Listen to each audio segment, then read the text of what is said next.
The Bolds to the Rescue, Chapter 8.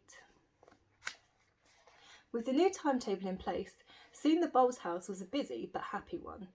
Just like lessons in school, not everyone could be good at everything, of course, apart from Fifi, who was top of the class in all subjects. She had fabulous conversation skills even before she arrived at Fairfield Road and had been walking on her hind legs since she was a puppy. She not only used the toilet daintily, but insisted on locking the door while she did so.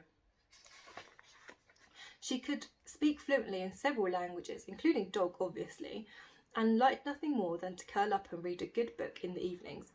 She was halfway through 101 Dalmatians by Dodie Smith.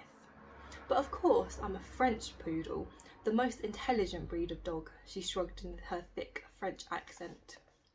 As you can imagine, Fifi loved the dressing up lesson, picking out anything sparkly or made of silk before anyone else could get their paws on it. I cannot wear this man-made fibres.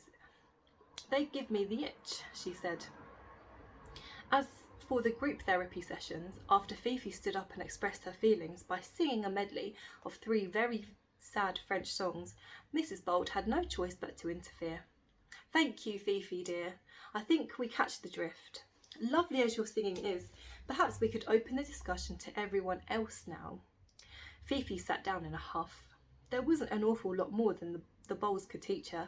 They just needed to help her have her talent discovered. Sheila the crocodile managed very well in the walking on hind legs lesson, but only with the help of her big strong tail, which inevitably stretched out on the ground behind her. If she tried to hide her tail, she keeled over immediately, and once broke a tooth in the process. Mrs. Bold solved this balance problem by finding a long velvet maxi skirt in the dressing up box, which covered Sheila's tail completely. You'll have to present yourself as a bit of a hippie, dear. Try this big floppy hat to go with it. Excellent. Distracts from your rather gorgeous jawline too. Table manners was a harder lesson for Sheila. I keep eating the cutlery, just can't help myself. That's the 3rd fork I've chomped my way through this morning. If only I could nibble rather than snap. Mr. Bold interrupted. What's worse than a crocodile with toothache? A centipede with athlete's foot. Roger the sheep, it has to be said, was a little dozy and had trouble concentrating. He wasn't always sure which lesson was which, so he often ate the tables during dressing up,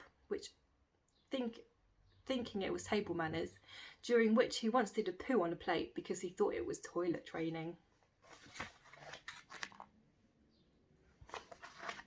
The 2 nervous racehorses, Gangster's Mole and Minty Boy, took a while to settle in and would jump and shriek at any loud noises and then gallop around, banging into things, trying to find somewhere to hide.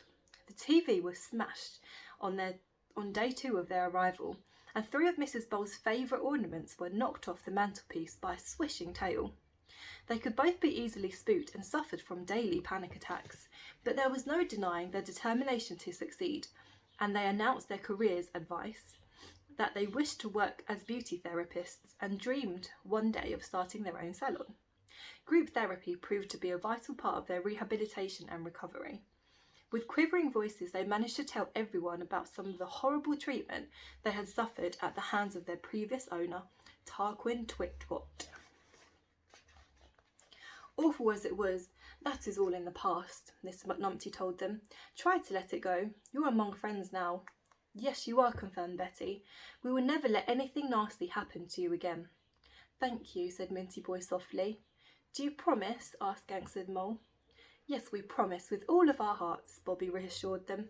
Group hug, everyone, cried Uncle Tony, and all the animals of all shapes and sizes gathered around the 2 frightened horses and gave them a long, tight hug, which made them feel much, much better. So day by day, week by week, the lessons continued.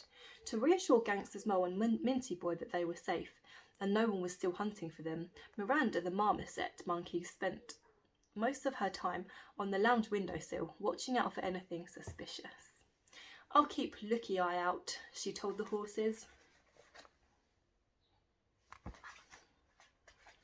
But there was no sign of any horse boxes, or indeed of Dodgy Dean. Fairfield Row remained a quiet, suburban street where very little happened that was out of the ordinary.